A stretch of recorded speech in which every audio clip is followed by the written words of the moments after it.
started organized team activities, and there was a noticeable absence. Running back James Cook, who also missed April's OTAs. He's heading into the final year of his rookie deal, and he wants a new one.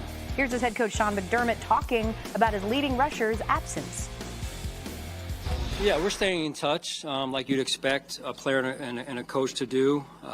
So, you know, James will be here when he's ready to be here, and you know, we move forward.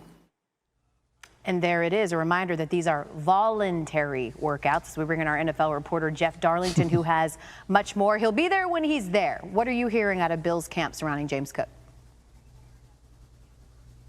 Well, to your point, James Cook is not there, and the only player, as Sean McDermott put it, that is not there who is healthy. And this is about the contract. This is about the running back market in general. He has seen players like Saquon Barkley get paid. The running back market seems to, at least from a pendulum standpoint, be swinging back in a good direction to get some of these guys paid, like James Cook, who is so critical to this offense, looking at upwards of $15 million per year.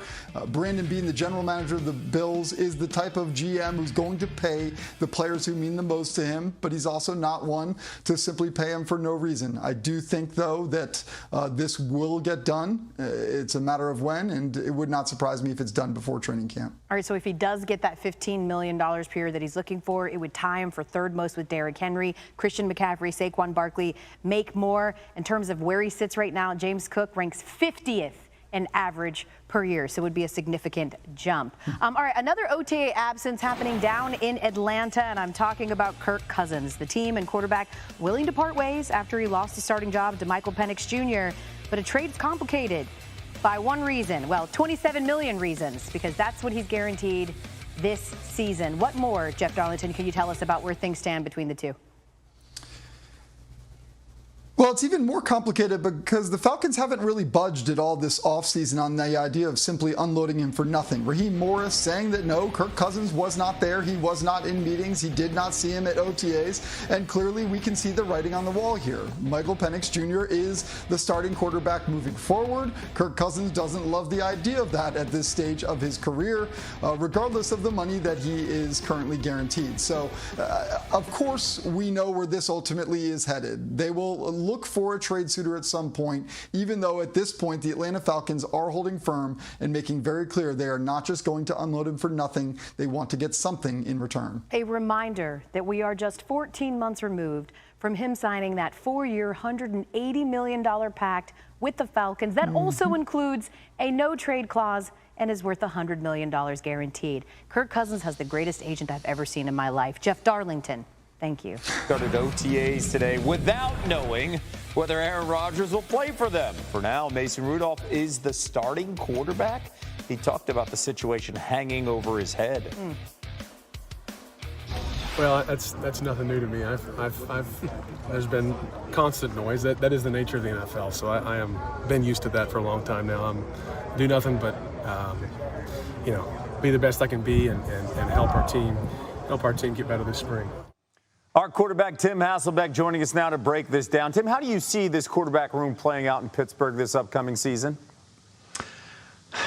You know, we're predicting the future a little bit here in terms of Aaron Rodgers joining the Steelers, but I think that's what's going to happen, Kevin. I just feel like when you look at the Steelers' moves this offseason, they've kind of pointed to the confidence that they have that Aaron wants to play and that'll end up a Steeler. He's met with Mike Tomlin. He's visited the facility. He's thrown with members of their team.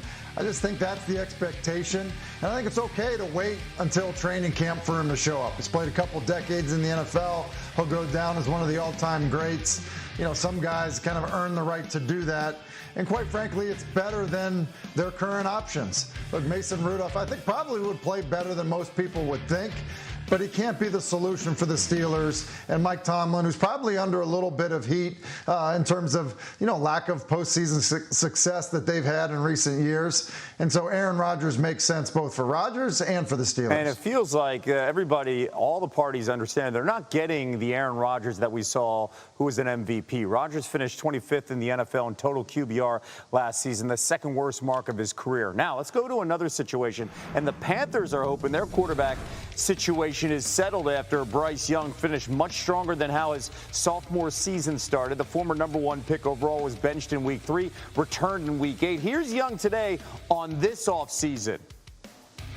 It's been great again, just being able to start at a higher level now in the offseason, being able to focus on growth rather than learning, focus on knowing what's expected, knowing exactly the things that, you've done well and you have to continue to do well, things to improve on. You look at all those things and, you kind of just have that goal and that goalpost throughout the offseason, and you have things that you could target to work on. You have the conversations with the coaches, and, you know what to expect. And because of that, you have such a more clear direction. The maturity right there. He always says the right things and with the right tone. Now, what are your expectations on the field for Young entering the season? I think he'll pick up from, what we saw at the end of last season, Kevin. I agree with you. The soundbite is perfect. Talking about growth, talking about maturity. I will just say this, the appreciation that locker room is going to have for a guy that was benched. And rather than, taking his ball and going home, he learned from it. He watched Andy Dalton.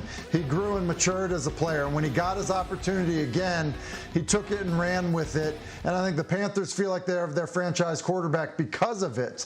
That means a lot. Like, we talk a lot about X's and O's, but I think the grit, the resolve, the ability to kind of overcome the adversity in your career, what that will do for him as a leader, I think is going to help him as much as, the X's and O's growth and how comfortable he is in the offense. So I expect him to play well. I expect him to kind of build on what, he started at the end of the last season, and I expect his team to really respond to it. When a locker room believes in a young quarterback, it changes everything. Young had multiple passing touchdowns, no picks over the final 3 games last season. They went 2-1 in those games. Tim, thank you so much. In the air, of course, it's time to talk about football, but then again, when isn't it? 100 days to the NFL opener. Cowboys at the champion Eagles on Thursday night, September 4th. Philly starts organized team activities today. Dallas has already started. They resume tomorrow. We welcome in our NFL reporter, Jeff Darlington. And Darlington, look, 100 days out, off-season's just about over, but still some contracts up in the air right now. What's the latest on Kirk Cousins and OTAs underway in Atlanta? Yeah, certainly interesting. Obviously, the Falcons moving away from Kirk Cousins last season to Michael Penix Jr. as their starting cornerback.